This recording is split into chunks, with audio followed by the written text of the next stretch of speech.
Hi, Captain Steve for BoatTest.com, and today I am on an all-new boat from Aquila, the 28 Molokai. She's named Molokai because she's exactly the type of boat that can handle the seas that are notoriously rough around that Hawaiian island because of the currents and winds. Now, this is a center console, which is a departure from what we usually see from Aquila, a company that builds cruisers. So my first question is, why? And the answer, it turns out, is twofold: brand loyalty and customer feedback. So let's take it on a sea trial and performance evaluation, plus a features inspection, and see how they've done. First of all, it's a center console, so let's start with the fishing features. There's a live well, colored blue, rounded corners, aerated.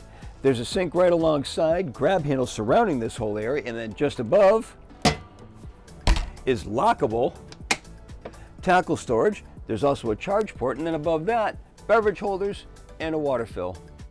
Just above, 5 rocket launcher style rod holders with 2 more to the outer sides. We've got spreader lights at the trailing edge of the hardtop. Nice grab handles, brings us around to Taco Grand Slam outriggers. Looking down, 14 cap rail mounted rod holders going around the cockpit area.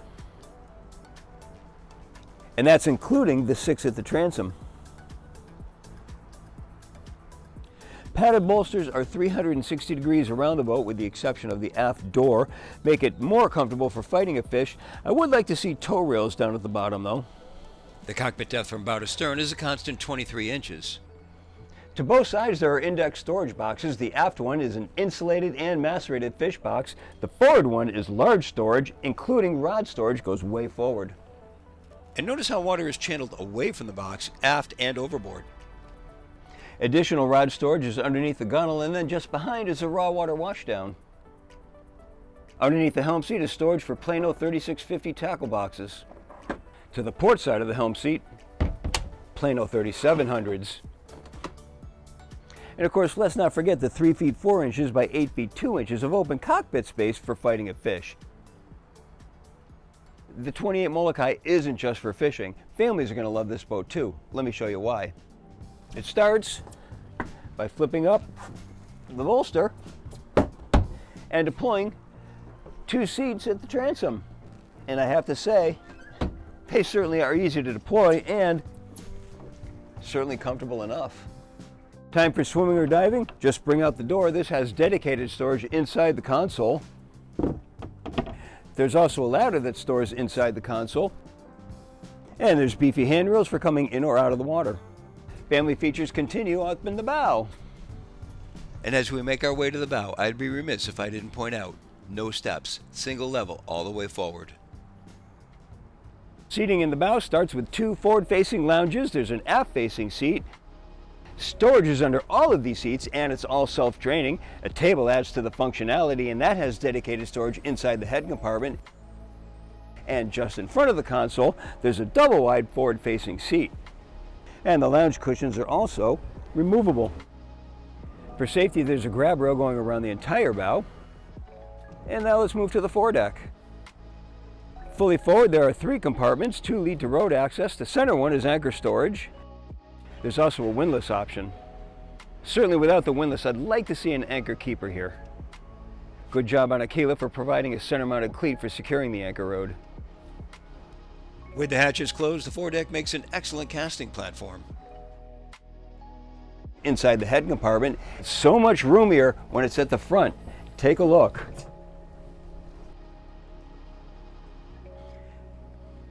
And of course, your electronics installer will love the easy access behind the panel from the head compartment. Taking a look at the helm, I think Aquila did a nice job. Firstly, there's a good-sized compass in line with the helm. Large cubby all the way across the top of the console, and it's lined with SeaDek, so go ahead and put your soft items up there like your cell phone, delicate things like that. Good-sized panel, 12-inch screen right in the front. There are 3 electronics packages: the Coastal, which gives you 1 12-inch screen, the Offshore 1 package, which adds an upgraded transducer for fishing, and then an Offshore 2 package, which gives you a second 12-inch screen over to the observer side. It's a Fusion stereo right in the center, vessel view display, electrical switches, and then down below we've got the steering wheel, which is mounted to a tilt base, digital throttle and shift, the ignitions, Down below, we've got 2 layers of footrests. I like that because when you're going to be up sitting, you can take advantage of the second layer. Now, for us vertically challenged captains, I appreciate that Aquila included a flip-down platform that elevates us 5 inches off the deck. There are flip-down armrests to both sides of the seats, but what I really appreciate, the grab handles that are to both sides, and in front of the support for the standard hardtop. I'd like to find a better position for the VHF, but Aquila is already addressing that. There's glass to 3 sides, doesn't quite go all the way up to the top, so we always have ventilation, and there's no distortion at the edges. Engine choices start at 150 horsepower and go up to our test power, which is twin 200s.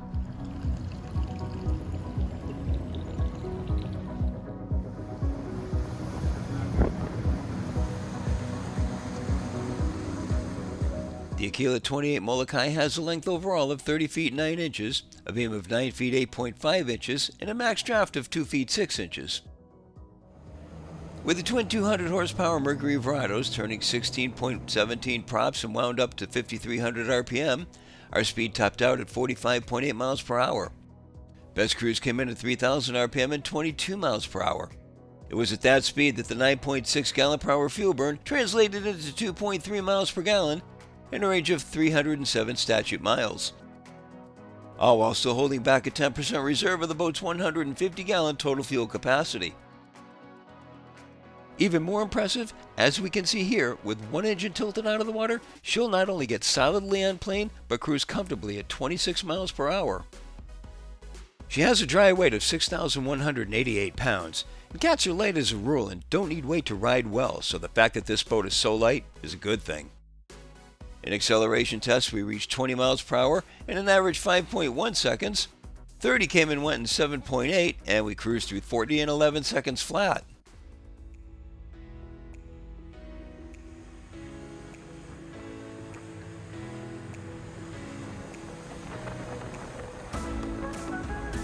Now, without the wave piercer in between the 2 hulls, there is a pocket of air inside there.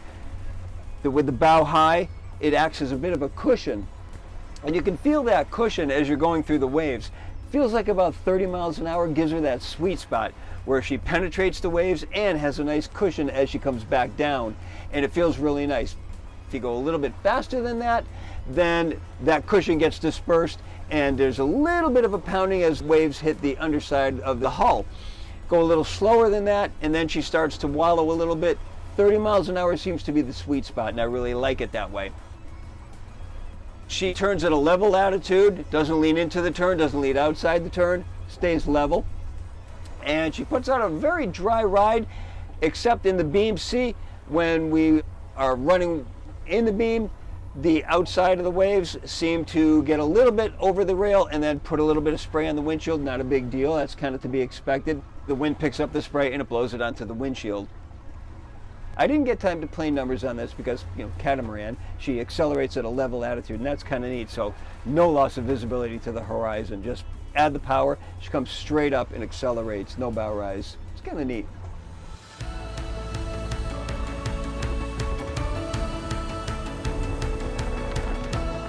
Now, with that said, you're going to want to keep that bow up a little bit. So I find that running with the trim set at about 26, 27, that's where you want to be to keep that bow right where it needs to be, unless you have an uneven distribution of weight. If you've got more people in the bow, then you want to bring that bow up a little bit more using your engine trim. If you've got people back in the stern, then you want to bring the trim down a little bit. The point being, you want to keep the bow a little bit high from the level attitude.